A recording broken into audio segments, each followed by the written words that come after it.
If you're 20 or under, my first year at the camp, and I know you won't believe this because you probably thought I was 23 and a half, but my first year at the camp was before you were born, 21 years ago.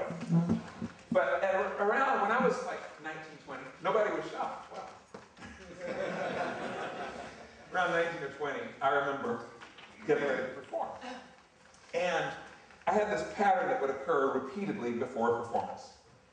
About 10 days before the performance, I would lose the ability to sleep. I would be up all night long, 3 o'clock, staring at the ceiling, 4 o'clock, etc. About 7 days before performance, I had another phenomenon that would kick in. I've already had no sleep for 2 or 3 days. And I would not be able to keep the food down that I tried to eat. So all of my food came up the way it went down. And then about 3 days before performance, my heart would start to race, what they call tachycardia. It would be at 140 to 160 beats a minute. Now at this time, I figured I wanted to be a professional musician. I also figured if that didn't change, I was going to be dead in 6 months. So part of tonight, I'm going to share some steps about my own story and journey and how I went from truly debilitating musical neurosis, stage fright, because I also had some other problems, and I'm sure you probably haven't had that. I know maybe you know somebody who might have. I used to, when I would hear people who play really well, I'd get really upset.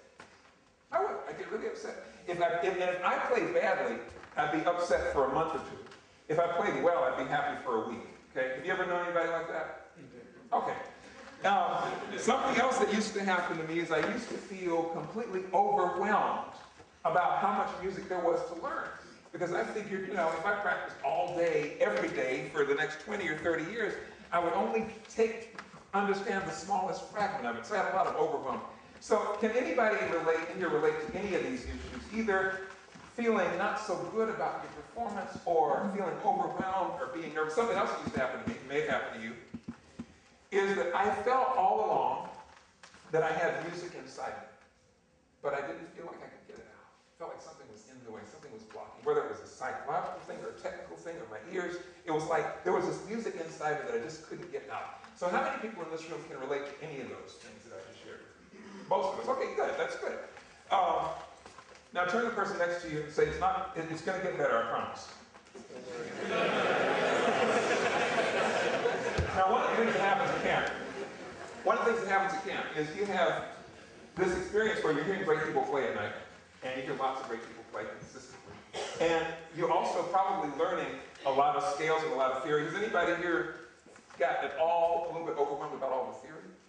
Yeah, I know, I kind of gave up on the triple mixolydian, diminished, quarter tone, Locrian, half tornado scale. I just gave up at that point.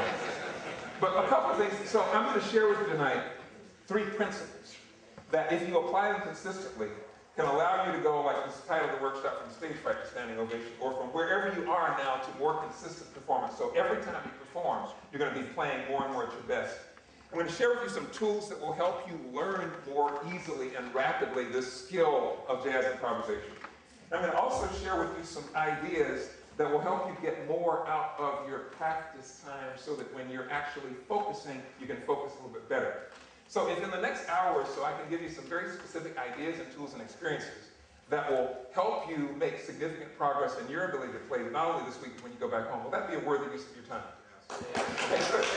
Good. We're going to get started. First, I want you to think about, and this is what the index cards are for, if there was one thing that you could learn, change, or discover that could make the greatest overall positive difference for you as a musician, what would that one thing be? If I had a magic wand and I could say, poof, and all of a sudden you were different, what one thing would you want to change, learn, or discover? I want you to think about that and write it down on the card. There was one thing you could change, learn, or discover. If you don't have a card, let me know. Everybody have an index card, right? Okay, great. So one thing you would learn, change, or discover to make the greatest difference. What would it be? Who else, please? Anybody else back there? Yeah, I'll give these to you, Elizabeth. Oh,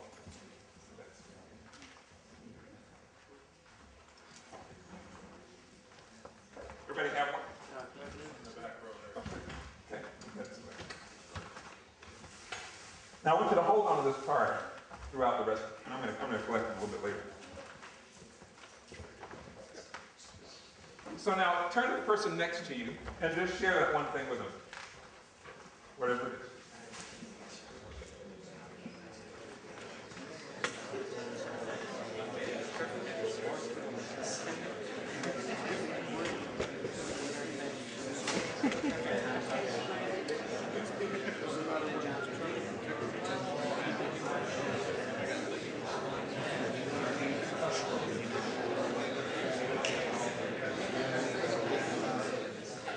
Okay, let's get a sample. What are some of the things that you wrote down? Perfect time. Time, you mean playing in better rhythm. Yeah. Okay, good. What else? Let me ask one question for you. How long have you been listening to jazz? Like, almost all my life. Okay. How often do you dance to it? Not all. Rarely. Okay, we'll get into that. Good. What else? What else is on your card? Perfect pitch. Is that what you said? Okay, or better pitch. Anyhow, great. What else? Yes. Listening, like the ideas in my head and other people. Okay, listen. What else? One thing. Yes, sir. Precision. Again? Precision. Precision. What do you mean by precision? Be precise, please. I'm soloing, sometimes it's like I play too fast and hit the wrong note. Okay, good. So getting the right notes when you play. Good. What else? Father, did you have a yes?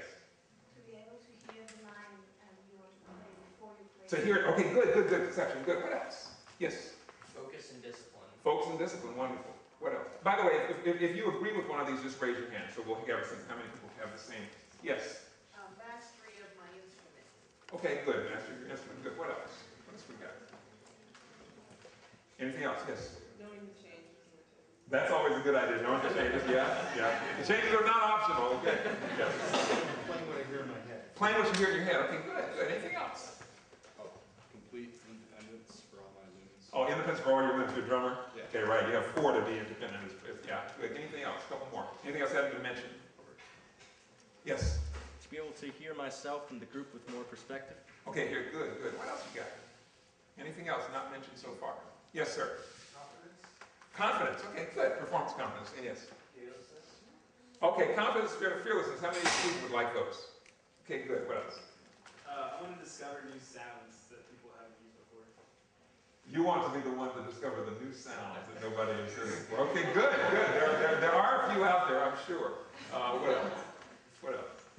Anything else? Going once, going twice? Yes. I was just saying, I want to understand the guitar, the pianist, and all those understanding. Okay, good. All right.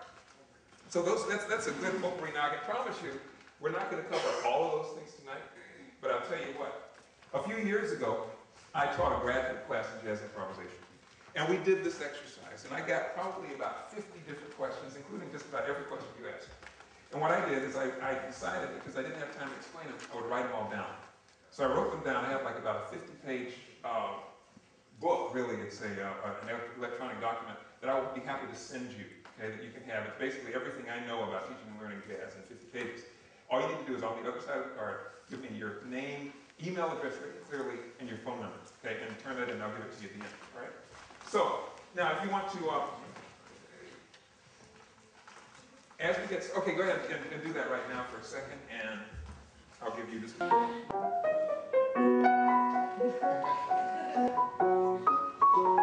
Please write clearly. I've had so many people fill out the cards, and it's like, okay, this is, okay, so